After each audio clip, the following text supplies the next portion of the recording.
खबर फिरोजाबाद से। सुहेल देव भारतीय जनता पार्टी के राष्ट्रीय अध्यक्ष और प्रदेश सरकार के मंत्री ओम प्रकाश राजभर पहुंचे फिरोजाबाद। सुहेल देव भारतीय जनता पार्टी के सम्मेलन में की शिरकत। ओम प्रकाश राजभर का उप मुख्यमंत्री ब्रजेश पाठक और सपा के मीडिया सेल द्वारा चल रहे द्वंद्व पर बोले। राजभर बात विकास की होनी चाहिए, डीएनए की नहीं, ये राजनीति में बहुत ही गलत है, ऐसा कहा। कानून व्यवस्था के सवाल पर कहा, पिछली सरकारों में दंगे होते थे, कर्फ्यू लगते थे, अब भाजपा की सरकार ने दंगा मुक्त भारत बना दिया है। लोगों की थानों में सुनवाई हो रही है और जो अपराधी पुलिस के समझाने से नहीं समझता वो या तो जेल में या ऊपर जा रहे हैं। स्वामी प्रसाद मौर्य के ऑपरेशन सिंदूर को मजाक बताए जाने पर बोले राजभर, स्वामी प्रसाद ने 5 साल भाजपा के साथ सत्ता की मलाई खाई, अब मिल नहीं रही है इसलिए खिसिया रहे हैं, ऐसा कहा। विदेशों में सांसदों का डेलीगेशन भेजने के सवाल पर कहा, हमारी तीनों सेनाओं ने जो साहस का परिचय दिया उससे हमें गर्व है। पाकिस्तान में जिस तरह हमारी सेनाओं ने 9 आतंकी ठिकानों को सटीक निशाना बनाया, जिससे हमें गर्व है। विपक्ष जिसके सबूत मांगता था, जिसको पाकिस्तान ने खुद फोटो भेज रहा है। जब उनसे पूछो कि काहे हाथ उठाए हो, कल सब उठावा तो हम उठा देंगे। अब बताओ कैसे आपकी लड़ाई लड़ेगा? आप सोच सकते हो वो कैसे आपकी लड़ाई लड़ेगा जब उसको पता नहीं कि कौन सा बिल पास हो रहा है।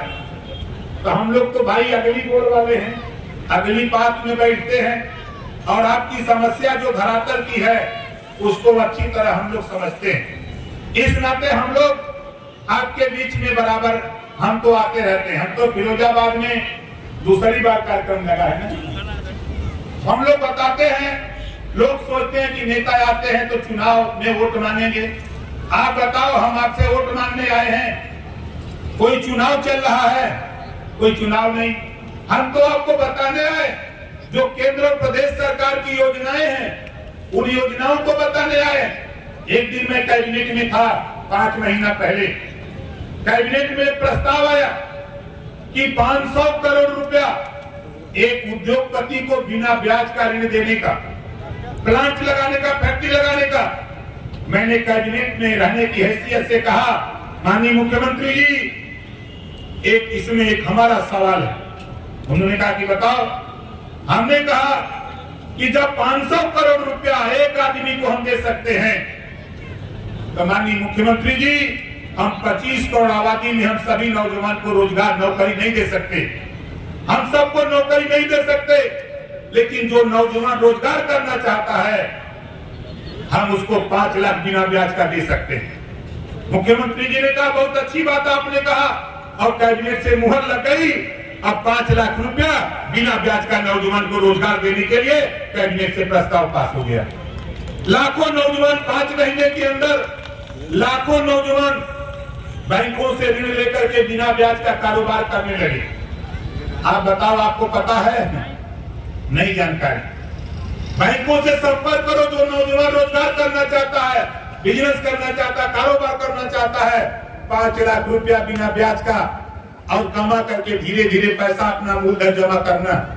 तो बताओ, योजना अच्छी है कि गलत है? कितने लोगों को अच्छी है योजना है? अच्छी योजना है। इसका लाभ नौजवानों उठाओ। जो योजनाएं बन रही हैं वो आपके हित के लिए बन रही हैं, उन योजनाओं का लाभ आप उठाओ।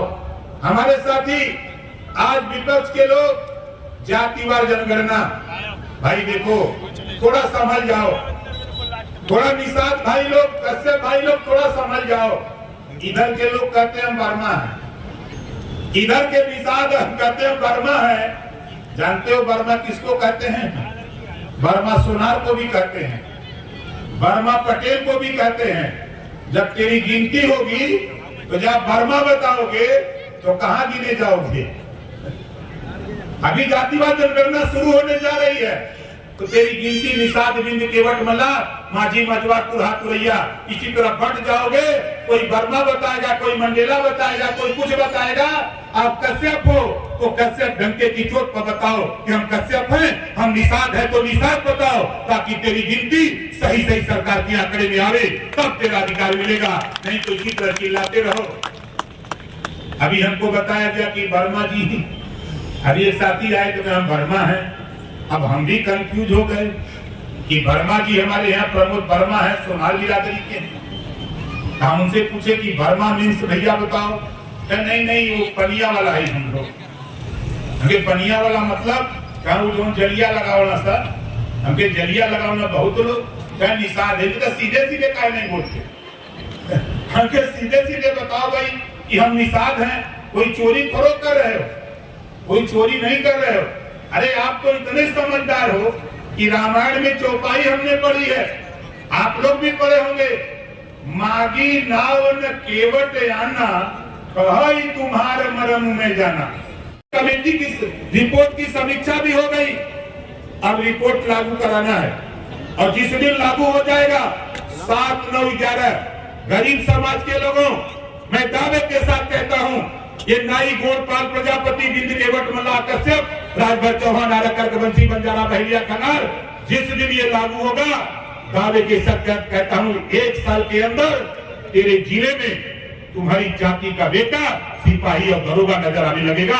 खाली ये रिपोर्ट जिस दिन लागू हो जाएगी 1 साल के अंदर 11% कश्यप का बेटा, निषाद का बेटा, राजभर का, प्रजापति का, पाल का, चौहान का, बंजारा का, बहेलिया का, कचेर का, इन जातियों के बेटा बेटी को 11% अलग से आरक्षण बांट करके मिलेगा। 7% उनको मिलेगा जो लूट रहे हैं, 9% उनको मिलेगा जो कम लूट रहे हैं, और जिनका हिस्सा लूटा जा रहा है उनको 11% आरक्षण मिलेगा। ये 93 से 1993 से लागू है, लेकिन दुर्भाग्य है साथी कि हम लोग उस आरक्षण की तरफ ध्यान नहीं है। लेकिन ओम प्रकाश राजभर बराबर, अभी मैं गया था गृह मंत्री जी से मिला, उनसे भी चर्चा किया, मैं गया था प्रधानमंत्री जी से, उनसे भी चर्चा किया। उन्होंने कहा कि ओम प्रकाश राजभर धैर्य रखो, एक दिन में नहीं होगा, एक दिन जरूर होगा, ये आरक्षण बांट करके सबको दिया जाएगा। ये बात हमारे देश के प्रधानमंत्री और हमारे गृह मंत्री जी ने कहा। और आज चाहे वो कांग्रेस हो, चाहे बसपा हो, चाहे सपा हो, किसी नेता की जबान पर रोहिणी आयोग की बात नहीं आती है, उनको आरक्षण बांट करके देने की बात नहीं आती है, उनकी जबान पे आवे न आवे। लेकिन ओम प्रकाश राजभर, हम तो पूरे प्रदेश ही नहीं पूरे देश में घूम रहे हैं। अभी परसों में था बिहार में, बिहार के औरंगाबाद में, आप तो यहाँ कम संख्या में, औरंगाबाद में कम से कम 25,000 की भीड़ थी।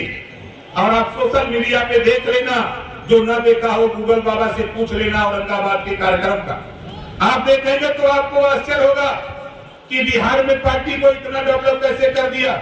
हम आपको जगा रहे हैं, आप अपने अधिकार के प्रति जागो, अपने हक के लिए लड़ो, तभी आपका भला होने वाला है।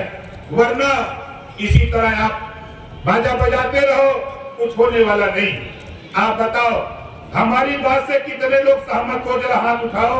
2022 का विधानसभा चुनाव, अभी हमारे माननीय प्रदेश अध्यक्ष बता रहे थे, ये रहने वाले मैनपुरी तरह के हैं और इस एरिया में लाखों लाख कश्यप समाज के लोग रहते हैं।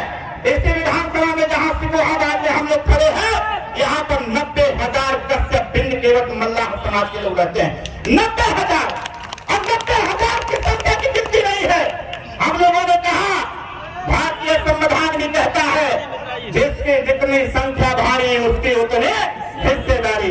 अगर हिस्सेदारी की बात है, हिस्सेदारी के सवाल पर जब 2022 का विधानसभा का चुनाव हो रहा था, कश्यप जी ने सही बात कहा। सुहेलदेव भारतीय समाज पार्टी का गठबंधन था और गठबंधन में जब हम लोगों ने चर्चा करना चालू किया कि उत्तर प्रदेश में कम से कम 15 सीट कश्यप भिन्न केवट मल्लाह निषाद को मिलना चाहिए, तो अखिलेश यादव जी ने कहा था कि कश्यप भिन्न केवट मल्लाह को टिकट देने की आवश्यकता नहीं है। जानते हैं क्यों?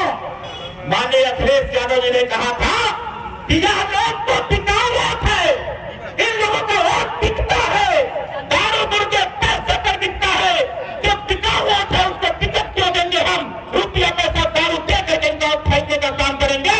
यह बात समाजवादी पार्टी के लोगों ने कहने का काम किया था। कश्यप समाज के लोगों, निषाद समाज के लोगों, जरा बताओ क्या आप लोग बिकाऊ काम है क्या? जो समझे बिकने वाला है क्या आप लोग? जो समझे बिकने वाला है क्या आप लोग? फिर यह समाजवादी के लोग क्यों कहते हैं कि कश्यप भिन्न केवट मल्लाह निषाद वोट बिकाऊ वोट है? ऐसे लोगों को जवाब देने का समय आ गया है। 2022 के विधानसभा में जब हम लोगों ने देखा कि कहीं पर भी दिया गया था। एक भी टिकट कश्यप समाज को नहीं दिया गया था। हम लोगों ने पढ़ दिया था, क्योंकि आप सबसे वादा किया था हम लोगों ने कि कोई पार्टी से चुनाव लड़ाई चाहे मत लड़ाए, लेकिन कश्यप समाज को सुहेलदेव भारतीय समाज पार्टी जरूर चुनाव लड़ाएगी।